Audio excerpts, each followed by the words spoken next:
Era uma madrugada chuvosa quando meu telefone tocou, exatamente às 3h30 da manhã. O som estridente me despertou imediatamente, e ao olhar para a tela, vi que era minha mãe, Dona Helena. Uma onda de preocupação me invadiu, afinal, ela nunca ligava tão tarde. Assim que atendi, sua voz fraca e trêmula me congelou. Camila, vem aqui, preciso ir ao médico. Aquelas palavras ecoaram na minha mente como um alarme de emergência. Chamei rapidamente o meu marido, Renato, que, mesmo ainda sonolento, se levantou sem questionar. Pegamos o carro e partimos naquela madrugada encharcada pela chuva incessante, com meu coração acelerado e a mente inundada de pensamentos sombrios. O silêncio entre nós era quebrado apenas pelo barulho dos limpadores do para-brisa e pelo som abafado da chuva. Quando chegamos à casa da minha mãe, a cena que encontramos foi devastadora. Ela estava caída no sofá da sala, desmaiada. O mais angustiante era que ela já estava vestida, como se tivesse se preparado para sair, mas não conseguiu resistir. Chamei por ela desesperadamente. Mãe? Mãe, me escuta. Nada. Nenhuma resposta. Seu corpo estava flácido, e eu senti uma pontada de pânico atravessar o peito. Renato segurou meu ombro com firmeza. Calma, Camila. Vamos levá-la agora. Sem perder tempo, carregamos minha mãe no colo, enfrentando a chuva e o frio para colocá-la no carro. O trajeto até o hospital parecia interminável. Eu segurava a mão dela com força, tentando transmitir algum tipo de energia, enquanto Renato dirigia apressado, quase ultrapassando os limites de velocidade. Ao chegarmos ao hospital, ela foi levada imediatamente para o setor de emergência. A equipe médica começou a correr de um lado para o outro, conectando a aparelhos, enquanto eu e Renato ficávamos do lado de fora, incapazes de fazer qualquer coisa. O que será que ela tem? Perguntei a Renato, com lágrimas nos olhos. Não sei, Camila. Mas ela vai ficar bem. Ela sempre foi forte, lembra? Renato tentava me confortar, mas era difícil acreditar. Minha mãe, Dona Helena, sempre foi uma mulher firme, que jamais admitia fraquezas. Ela era aquele tipo de pessoa que parecia invencível, e vê-la naquela situação me deixava assustada como nunca antes. O médico saiu da sala após alguns minutos, com uma expressão grave que me fez estremecer. A senhora é filha da Dona Helena? Ele perguntou. Sim, sou. O que ela tem, doutor? Ele hesitou por um instante antes de responder. Ainda estamos realizando os exames, mas o estado dela é delicado. Vamos precisar interná-la imediatamente. Internação. A palavra parecia um peso que caía sobre mim. Renato me puxou para um abraço, mas eu estava paralisada. Tantas perguntas invadiam minha mente. O que poderia ter acontecido? Por que minha mãe, que nunca se queixava de nada, desmaiou assim? Estaria escondendo algo de mim? A madrugada se transformou em uma espera angustiante. Eu olhava para o relógio repetidamente, como se o tempo tivesse parado. Sentada em uma cadeira desconfortável do hospital, minha cabeça estava em um turbilhão. Renato me trouxe um café, mas meu estômago parecia rejeitar qualquer coisa. Camila, você acha que ela estava escondendo algo de você? Ele perguntou, quebrando o silêncio. Não sei. Ela nunca gostou de preocupar ninguém. Sempre dizia que estava bem, mesmo quando a gente sabia que não estava. Mas isso é muito grave, Renato. Ele segurou minha mão com força, e naquele momento, percebi que algo dentro de mim estava mudando. Eu precisava ser forte por ela, como ela sempre foi por mim. O médico voltou algumas horas depois, ainda com aquele semblante sério. Ele parecia relutar em dizer algo, mas finalmente falou. Precisamos conversar com vocês sobre o estado dela. E foi então que um frio intenso percorreu minha espinha. O impacto das palavras do médico ainda ecoava em minha mente. Câncer. A palavra que eu temia ouvir, a palavra que trazia à tona memórias dolorosas de pessoas queridas que já haviam partido, como minha avó, mãe da minha mãe, que se foi por conta dessa doença cruel. A sensação de desorientação me tomou de assalto. O chão desapareceu sob meus pés, e eu quase não conseguia respirar. Como seria possível? Minha mãe, Dona Helena, a mulher forte, que nunca demonstrava fraqueza, agora enfrentava a mesma batalha que minha avó. O médico, percebendo meu estado de choque, tentou me acalmar. Mas o câncer está no estágio inicial, e ela tem muitas chances de tratamento. Esse desmaio foi o primeiro sinal de alerta. Com o tratamento adequado, ela pode viver por muito tempo, ainda. Mesmo com as palavras do médico tentando me consolar, a angústia não diminuía. O que mais me preocupava era o desconhecido. Eu sabia que a luta contra o câncer seria árdua, e não fazia ideia de como minha mãe, com sua personalidade teimosa e independente, lidaria com a fragilidade de estar doente. E o pior, o medo de perdê-la, de vê-la enfraquecendo dia após dia, consumia meus pensamentos. Como lidar com isso? Como manter a esperança quando a realidade parecia tão implacável? Ela vai precisar de tratamento, Camila. Vai ter que voltar para casa e iniciar a terapia o quanto antes. Podemos liberar ela pela manhã, se você quiser passar a madrugada aqui. O médico me disse isso e me deu a opção de esperar. Eu e Renato olhamos um para o outro, e, sem dizer uma palavra, assentimos. Estávamos arrasados, mas não podíamos ir embora, não sem ter certeza de que tudo estava sob controle. Nenhum de nós poderia abandonar minha mãe nesse momento. Ela precisava de nós mais do que nunca. Passamos o resto da madrugada na recepção, em silêncio, cada um perdido em seus próprios pensamentos. O medo de perder minha mãe era paralisante. Enquanto Renato tentava me consolar, sentia uma enorme pressão sobre meus ombros. Eu sabia que não seria fácil. A vida de todos nós mudaria dali para frente. Minha mãe precisaria de cuidados constantes, e eu sabia que, com o trabalho de Renato e minha rotina em casa, seria eu quem precisaria cuidar dela. A responsabilidade parecia esmagadora.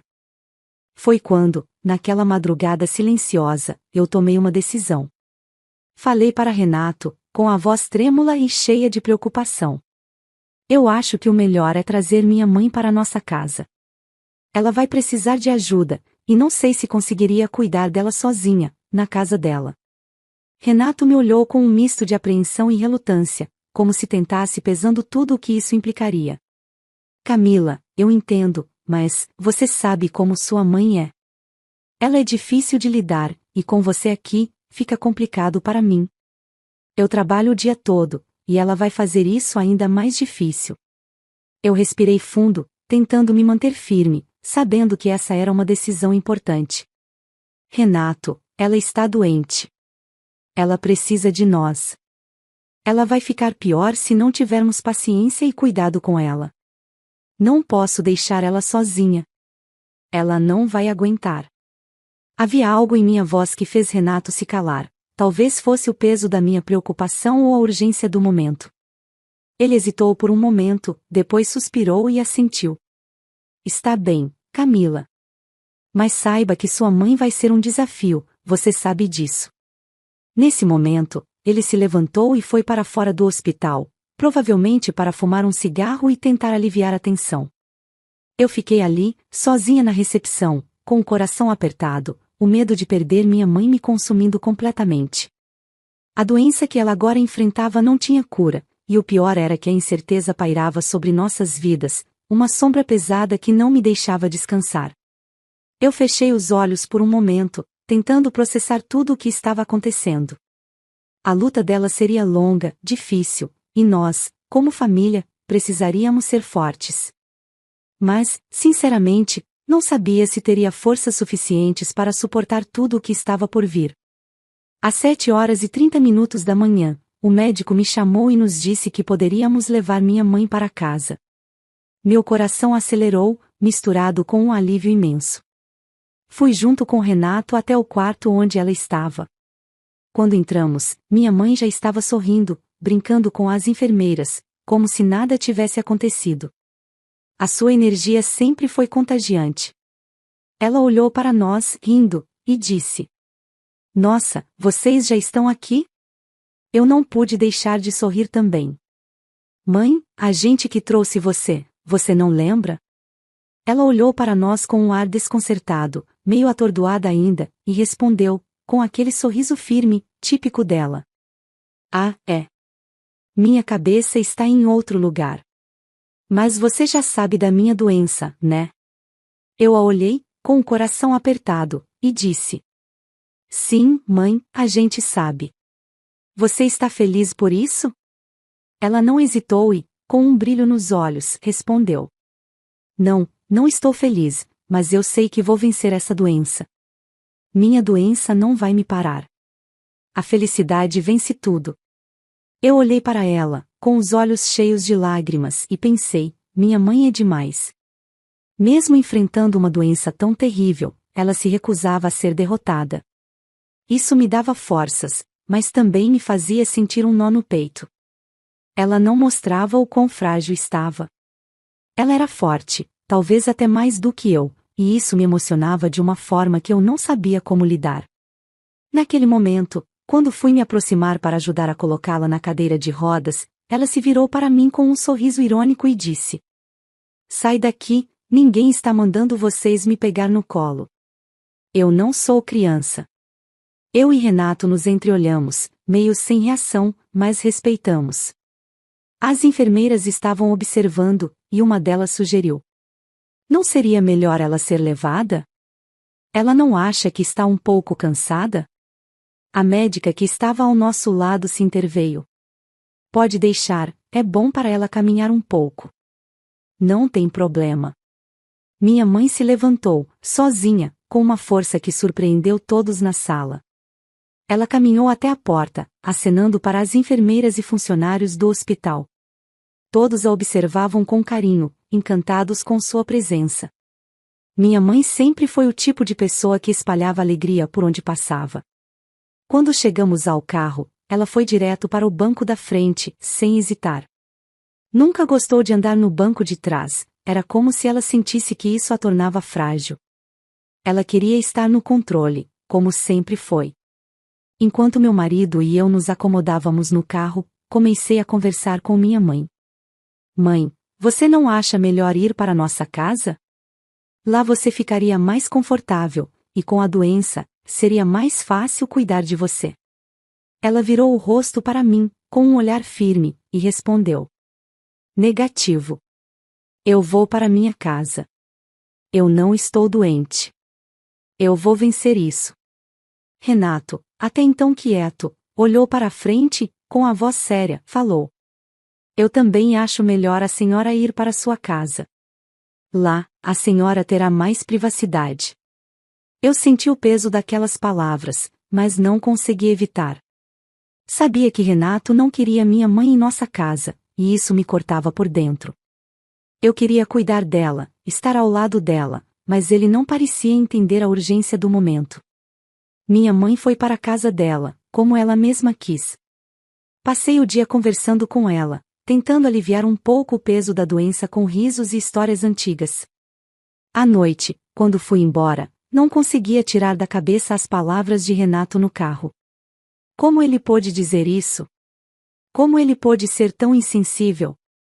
Quando cheguei em casa, não aguentei e fui direto ao ponto. Renato, o que você fez no carro? Como pôde mandar minha mãe voltar para a casa dela, dizendo que ela não está doente? Ele me olhou, e seu semblante fechou. Não houve um pingo de compreensão nos olhos dele. Ele se aproximou e disse, quase gritando. Você acha mesmo que eu vou ficar com a sua mãe dentro da nossa casa, me dando trabalho e me dando despesa? Ela está doente, mas ela não está aleijada. Aquilo ali não é nada, ela vai viver muito ainda. Eu olhei para ele, sentindo o coração partido, e disse, com a voz embargada de raiva e tristeza. Tomara que ela viva muito, Renato. Mas o que você disse me machucou demais. E se ela quiser vir para cá, ela vai vir. De qualquer jeito. Ele, com um suspiro de desgosto, respondeu. Se ela vier, quem vai sair daqui sou eu. Eu olhei para ele, e a raiva foi substituída por uma tristeza profunda. Não sabia mais o que fazer com ele, não sabia mais como lidar com essa distância que parecia crescer entre nós. Tá bom. Eu não vou trocar você por minha mãe. Nunca. Aquelas palavras saíram da minha boca com uma força que eu nem sabia que possuía. Eu estava decidida. Minha mãe precisava de mim, mais do que nunca. E eu faria tudo para estar ao lado dela, mesmo que isso significasse enfrentar a dureza do meu próprio casamento. No dia seguinte, minha mãe me ligou logo pela manhã. Sua voz estava fraca, e ela disse que não estava se sentindo bem. Imediatamente, mandei uma mensagem para o Renato, pedindo que me acompanhasse até a casa dela. Ele estava de folga naquele dia, mas sua resposta foi a mesma de sempre, negativa. Não vou perder o meu dia para ir até a casa da sua mãe, ele disse, com um tom de indiferença. Fiquei em silêncio por um momento, tentando conter a frustração que começava a borbulhar dentro de mim. Por isso que eu acho que seria melhor minha mãe vir para cá, falei, tentando ser objetiva. Não acho bom, ele respondeu rapidamente. Não vai comigo, então? Perguntei, com a voz trêmula de desânimo. Não, vou ficar em casa jogando videogame. Eu respirei fundo. Jogando videogame? Sim. E, naquele momento, eu soube que ele realmente não entenderia. Mas, ao invés de entrar em mais uma discussão, resolvi seguir o meu caminho. Peguei as chaves do carro e fui até a casa da minha mãe sozinha. Quando cheguei lá, encontrei minha mãe na sala, deitada no sofá. Ela olhou para mim, com um sorriso triste. Nossa filha, você veio sozinha? Seu marido não quis vir te acompanhar? Eu engoli seco. Não, ele estava resolvendo umas coisas, mãe. Ela me olhou desconfiada. Resolver umas coisas? Será mesmo que ele não estava jogando videogame? Eu tentei disfarçar, forçando um sorriso. Não, mãe, ele estava resolvendo algumas coisas. Mas, no fundo, sabia que minha mãe estava certa. Ele estava em casa, no sofá, ignorando tudo o que estava acontecendo. Ela parecia perceber mais do que eu imaginava, e isso me fez sentir ainda mais culpada. Minha mãe suspirou e se sentou devagar, agarrando a cabeceira do sofá como se tivesse dificuldades para se manter em pé. Filha, estou me sentindo muito mal. Estou tonta, com um enjoo. Acho que isso é por causa da doença. Aquelas palavras me apertaram o coração. Vai passar, mãe. Isso é só um efeito da doença, mas você já tomou os remédios que o médico passou? Ela olhou para mim, sem entender. Remédio? Que remédio? Eu respirei fundo, tentando manter a calma. Mãe, você não tomou os remédios. Eu te expliquei ontem, lembra?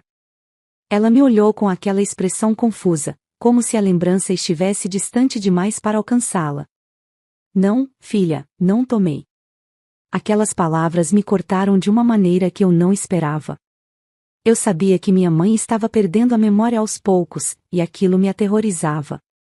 Fui até a cozinha, peguei os remédios dela e voltei até a sala. Aqui, mãe. Eu vou te ajudar. Você precisa tomar os remédios para melhorar. Ela pegou os comprimidos da minha mão, mas sua mão tremia. Eu sabia que era mais do que a doença. A perda de controle estava começando a se instalar, e eu não sabia como lidar com isso. Ela se deitou de novo, ainda tonta, e eu fiquei ali, ao lado dela, sentindo uma mistura de impotência e medo. O tempo estava passando e, cada vez mais, eu me sentia sozinha nessa luta. Renato estava em outro mundo, enquanto eu, com minha mãe, enfrentava o pior momento da minha vida. Quando cheguei na casa da minha mãe, a sensação de que algo estava errado era cada vez mais forte. Ela parecia cada vez mais distante, e os lapsos de memória estavam se tornando mais frequentes. Enquanto conversávamos, percebi que ela estava com o celular na mão, e logo depois o deixou de lado na cabeceira da cama. Continuamos conversando por alguns minutos, e então, sem entender muito bem, ela perguntou: Onde está meu celular? Eu me virei rapidamente, tentando entender se ela estava brincando. Mãe, está aí do seu lado, respondi, apontando o celular. Ela ficou confusa, olhando ao redor, e então disse, visivelmente abalada: Meu Deus, não sei onde minha cabeça está. Não sabia que estava aqui. Naquele momento, eu soube que as coisas estavam indo de mal a pior. Minha mãe estava se perdendo de si mesma, e eu não sabia mais o que fazer para ajudá-la. A angústia tomava conta de mim, mas eu sabia que precisava agir. Com um sorriso suave, tentando não demonstrar o turbilhão de sentimentos dentro de mim, fiz uma sugestão. Mãe, o que você acha de vir passar uns dias na minha casa comigo? Ela me olhou, pensativa, e respondeu, desconfortável com a ideia. Mas não é bom, filha. O seu marido não vai gostar. Eu vou tirar a privacidade dele. Eu sabia o que ela queria dizer, mas não podia deixar isso me afetar naquele momento. Mãe, nada a ver. Vamos para minha casa. Vai ser bom para mim te cuidar, e vai ser mais fácil para mim também. Ela hesitou por um momento, como se estivesse ponderando sobre a proposta. Finalmente, ela falou com um suspiro, mais resignada. Tudo bem, filha. Eu vou passar um tempo com você. Aquele tudo bem foi o que eu precisava ouvir, mas ao mesmo tempo, não sabia o que esperar. A insegurança de como seria a reação de Renato estava me consumindo, e mesmo sabendo que ele não aceitaria com tanta facilidade, não podia deixar de tentar. Ajudei minha mãe a fazer as malas, tentando esconder a ansiedade que tomava conta de mim. Fui até o meu celular e mandei uma mensagem para o Renato. Mãe está indo para casa. Vai ficar lá uns dias. Fiquei esperando a resposta, mas o que recebi foi um simples DAF. Senti um nó na garganta. Ele, mais uma vez, demonstrava desdém, e eu não sabia como reagir a isso. Eu vou sair um pouco, ele disse na mensagem seguinte. Eu não sabia o que pensar, mas respondi. Tudo bem, mas minha mãe vai ficar na nossa casa por um tempo. Ele não respondeu mais nada, apenas visualizou. E isso me deixava ainda mais insegura. Era como se ele estivesse me forçando a escolher entre ele e minha mãe, e eu estava cansada de ter que fazer isso. Quando finalmente cheguei em casa com minha mãe, a casa estava vazia. Perguntei onde ele estava, e a resposta foi simples. Ele saiu um pouco. Minha mãe parecia desconfortável com o silêncio, mas, como sempre, tentou não mostrar. No fundo, eu sabia que algo estava muito errado, mas preferi não questioná-la mais naquele momento. A tensão no ar era palpável, e eu me sentia completamente sozinha naquela situação. Quando Renato chegou em casa, ele estava visivelmente bêbado. O odor do álcool era forte, e ele mal conseguia se manter em pé. Começou a falar sem parar, soltando palavras sem sentido, como se estivesse tentando se justificar ou descontar algo que não conseguia verbalizar direito. Mas logo, ele começou a levantar a voz, e a tensão no ar se tornou insuportável. Eu sabia que ele estava em um estado lamentável, mas o que me fez perder a paciência foi quando ele se dirigiu à minha mãe de forma agressiva, sem qualquer respeito pela fragilidade dela. Ele olhou para ela com desprezo e começou a fazer comentários cruéis sobre a doença dela, como se fosse algo banal. Nesse momento, o que ele fez foi uma linha que eu não conseguiria aceitar. Eu sabia que, mesmo bêbado, ele deveria entender o que estava fazendo. Você não precisa tratar minha mãe assim, disse, tentando manter a calma. Minha mãe, com sua força habitual, tentou minimizar a situação. Não se preocupe, filha. Ele não está em si, está bêbado. Não vale a pena. Mas eu não consegui me controlar. Fui até ele, peguei-o pelo braço, sentindo a força de um marido que antes me fazia sentir segura, mas agora me causava vergonha. O levei com firmeza até o quarto, dizendo de forma clara: Fica aqui. Não venha nos atrapalhar. Minha mãe não está bem de saúde para você ficar tentando humilhar ela ou tentar me humilhar também. Ele apenas me olhou com um olhar perdido, e em um instante, caiu na cama, já sem forças para reagir. Sabia que ele estava completamente fora de si, mas aquilo me deixava ainda mais desolada. Olhei para minha mãe, que parecia querer disfarçar a dor que eu via em seus olhos. Ela não dizia nada, mas sua expressão dizia tudo. Ela estava cansada, fragilizada, e agora até mesmo de mim eu estava começando a desconfiar. Fechei a porta do quarto com cuidado, para que ele ficasse ali, e fui até a sala para ficar com minha mãe. O ambiente estava pesado, como se o próprio ar fosse carregado de uma energia negativa que não poderia ser ignorada. Eu sabia que, a partir dali, minha vida não seria mais a mesma. Eu tinha que escolher entre a minha mãe e o homem com quem me casei, e cada vez mais parecia que essa escolha se tornaria impossível de fazer. Naquela mesma noite, minha mãe teve uma ideia sensacional. Ela me olhou com aquele olhar profundo, como se já soubesse exatamente o que fazer. E disse: "Filha, você quer se livrar do seu marido?" Eu, surpresa, perguntei como assim. Ela, calmamente, explicou: "Eu sei que você não quer mais ficar com ele, que você está sofrendo muito. Eu sei que você não gosta que eu fique aqui, já percebi tudo. O que acha de fingir a minha morte?" Eu fiquei paralisada por um momento, sem saber o que responder. Como assim fingir a morte? Ela continuou: "Sim, filha, vamos dizer para ele que eu te deixei uma herança de 80 mil reais. Ele vai crescer os olhos, sabemos o quanto ele gosta de dinheiro. Vai ser a oportunidade de ver quem ele realmente é." Eu fiquei pensativa, e depois disse: "Mãe, isso é perfeito, porque eu estou desconfiando que ele está com alguma amante." Ela acenou com a cabeça, como se já soubesse disso, e completou: "Sim, filha. E vamos dizer que eu faleci e que meu corpo foi levado para a Bahia, onde meus parentes moram. Lá, vou ser enterrada. Ele vai acreditar nisso, e vamos ver o que ele vai querer fazer com você quando souber que está com 80 mil reais na conta." Eu pensei por um momento e disse: "Isso é perfeito.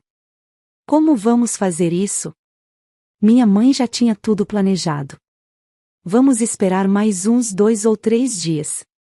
Ele vai sair para trabalhar, e quando ele voltar, você faz o drama, finge que eu faleci, que não aguentei o câncer, e que meu corpo foi enviado para a Bahia para ser enterrado lá.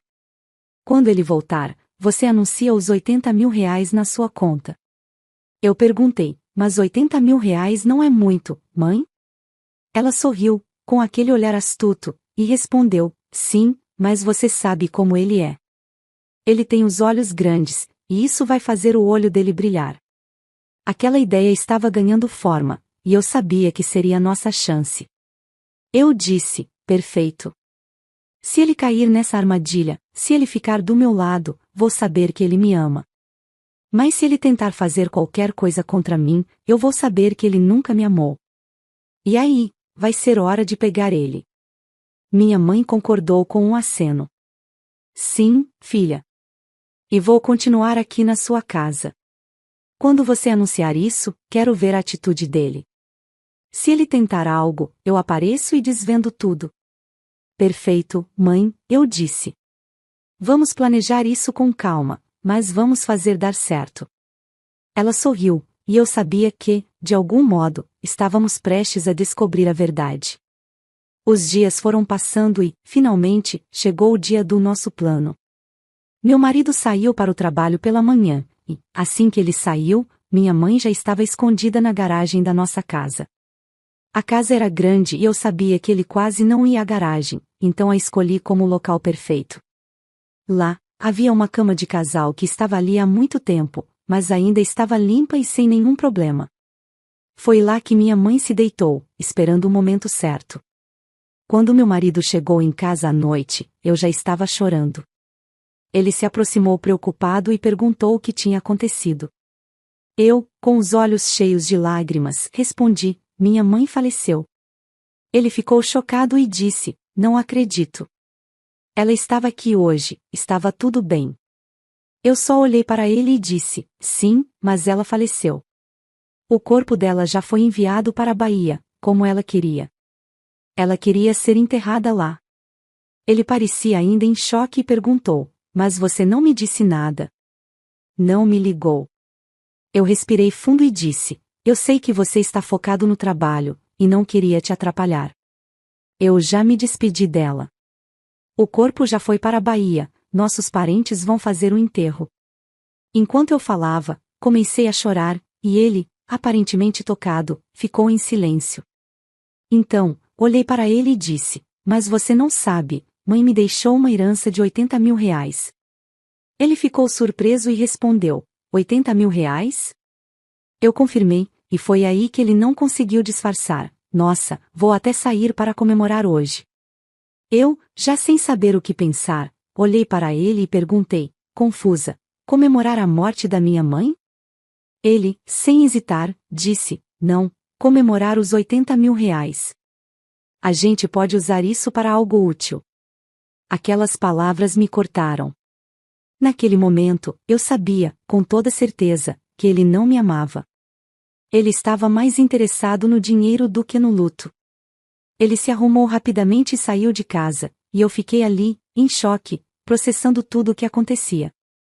Fui até a garagem onde minha mãe estava e, em voz baixa, disse: "Ele não me ama, mãe." Ele saiu para comemorar a morte da minha mãe e os 80 mil reais. Ela, com um olhar determinado, respondeu: "Espera ele voltar. Quando ele voltar, a gente pega ele no pulo. Vou dar um susto nele que ele nunca mais vai esquecer." Naquela mesma noite, minha mãe ficou escondida na garagem, e eu a avisei: "Mãe, espera ele voltar. Quando ele te ver, ele vai tomar um susto que nunca mais vai esquecer." A tensão estava no ar, pois ele não sabia o que o aguardava. Ele tinha recebido os 80 mil reais, que, na verdade, era parte do nosso plano de engano, algo que eu e minha mãe havíamos arquitetado juntas enquanto ela lutava contra o câncer. Ele chegou em casa às 4 horas da manhã, e o que me surpreendeu foi que ele não estava sozinho. Estava acompanhado da amante, e os dois entraram na casa de maneira bem suspeita. Ele tinha uma tesoura na mão e, com um sorriso maligno, me disse: "Onde está a herança? Queremos ir embora para os Estados Unidos." Ele parecia confiante, mas eu não estava com medo. Eu olhei para ele, e disse: "Com apenas 80 mil reais, vocês não conseguem nem dar um passo lá fora." A amante dele também começou a debochar e disse: "Cadê os 80 mil? Queremos ir para os Estados Unidos." Eu mantive a calma, sabendo o que estava por vir, e continuei: "Se não for para os Estados Unidos, podem ir para qualquer lugar, mas isso aqui não é suficiente para nada." Foi quando ele, com a tesoura ainda na mão e uma expressão ameaçadora, apontou para mim. Ele parecia muito determinado, mas o que ele não sabia era que minha mãe estava ali, pronta para virar a situação. E, antes que ele pudesse reagir, minha mãe apareceu no topo da escada. Quando ele viu, o rosto dele ficou completamente pálido, e ele parou de repente. A amante dele, também visivelmente assustada, perguntou: "O que é isso? Um fantasma?" Eu, disfarçando ao máximo, olhei para eles e disse: "O que vocês estão falando? Minha mãe está morta. Não estão vendo nada." Ele continuou olhando, e com uma voz trêmula, ele respondeu: "Ali. Sua mãe." Eu fingia não ver nada e disse: "Não estou vendo nada." "Você deve estar vendo coisa." A amante olhou para ele, e então ambos ficaram claramente nervosos, começando a se questionar sobre o que estavam vendo. Foi quando os dois começaram a se apressar em sair da casa, gritando e correndo pela rua. Eles pareciam completamente fora de si, acreditando que estavam vendo um espírito. Eu e minha mãe começamos a rir sem parar, dentro de casa, enquanto eles desapareciam na noite. Eles estavam tão confundidos que não sabiam o que pensar. Para mim, foi a vingança perfeita, e eu sabia que, dali para frente, as coisas nunca mais seriam as mesmas entre nós. A partir daquele dia, meu marido e sua amante desapareceram, e eu continuei a minha vida ao lado da minha mãe, cuidando dela em minha casa. Mas, o sentimento de vingança que eu nutria dentro de mim estava longe de ser saciado. Então, resolvi dar o próximo passo. Entrei em contato com ele e pedi que assinasse os papéis do divórcio. Ele, ainda visivelmente abalado, disse: "Eu não vou na sua casa, eu vi um espírito, eu vi espírito." Naquele momento, eu não aguentei e disse: "Você instalou que minha mãe faleceu, não foi?" Ele, com a voz trêmula, respondeu: "Eu e minha amante estamos passando por psiquiatra. Estamos até tomando remédio." Eu ri, ironicamente, e continuei: então, não está mais com a amante? O que aconteceu com ela? Ele confessou, sem muita convicção: ela me abandonou. Ela está com problemas psicológicos depois que fomos à sua casa. Naquele momento, eu senti uma sensação de satisfação imensa. Ele estava completamente doido, sem rumo. Minha vingança estava se concretizando da maneira mais perfeita possível. Alguns dias depois, com os papéis do divórcio na mão, combinei de me encontrar com ele em uma praça. Ele, apressado, assinou os papéis rapidamente, sem hesitar. Mas, antes de ir embora, pedi para minha mãe aparecer atrás de uma árvore. Quando ele a viu à distância, ficou pálido e gritou: olha lá, sua mãe. Eu, disfarçando, disse: onde? Você está ficando louco. Nesse momento, todos na praça pararam para olhar, surpresos com a cena. Ele saiu correndo, desesperado, sem entender o que estava acontecendo. E ali, em meio ao caos que ele mesmo havia criado, eu e minha mãe começamos a rir descontroladamente. As pessoas ao redor não entenderam nada, mas eu e minha mãe sabíamos exatamente o que estava acontecendo. A vingança estava completa, e eu finalmente estava divorciada dele. No dia seguinte, soube que ele estava em tratamento psiquiátrico, tomando remédios fortes para tentar se controlar. Ele estava completamente perdido, e eu havia deixado ele louco, sem rumo, sem nada. Agora, com o divórcio assinado e minha liberdade conquistada, eu e minha mãe continuamos nossas vidas, sem mais preocupações com aquele homem que, no final das contas, nunca mereceu meu amor e minha confiança. Após tudo o que havia acontecido, minha mãe decidiu ir ao médico novamente para fazer novos exames, para saber se o câncer ainda estava presente em seu corpo. E, para nossa surpresa, o médico fez um exame e, com um olhar incrédulo, disse: você não está mais com câncer. Eu, sem acreditar, perguntei: como assim, doutor? E ele, tentando explicar, disse: não sabemos como, mas o câncer desapareceu. Literalmente sumiu do corpo da sua mãe. Minha mãe, com lágrimas nos olhos, apenas sorriu e disse: eu já sabia disso. Tenho muita fé em Deus, sou uma pessoa positiva, sou feliz. Tenho certeza que esse câncer não conseguiria ficar no meu corpo. O médico, admirado, afirmou: é verdade, pessoas com essa mentalidade, que são felizes e não têm amargura, conseguem vencer até as batalhas mais difíceis. Naquele momento, eu soube que minha mãe estava curada, e a felicidade tomou conta de mim. O câncer, que parecia algo insuperável, havia desaparecido. Minha mãe não iria mais morrer por causa dessa doença. Eu fiquei emocionada e grata, e todas as tensões que eu havia vivido pareciam agora pequenas diante dessa grande vitória. Voltamos para casa, e minha mãe decidiu morar definitivamente comigo. A vida, finalmente, voltou ao normal, e eu e minha mãe seguimos mais unidas do que nunca, gratas por tudo o que a vida nos trouxe. Eu não sabia mais do meu ex-marido, nem de sua amante, pessoas que agora estavam no passado, longe de mim e da minha paz. Agora, minha vida seguia em frente, sem amarguras, só com felicidade e gratidão. E assim, chegamos ao fim de mais uma história cheia de surpresas, desafios, mas também de cura e renovação. Espero que tenham gostado dessa história e, se gostaram, compartilhem com seus amigos.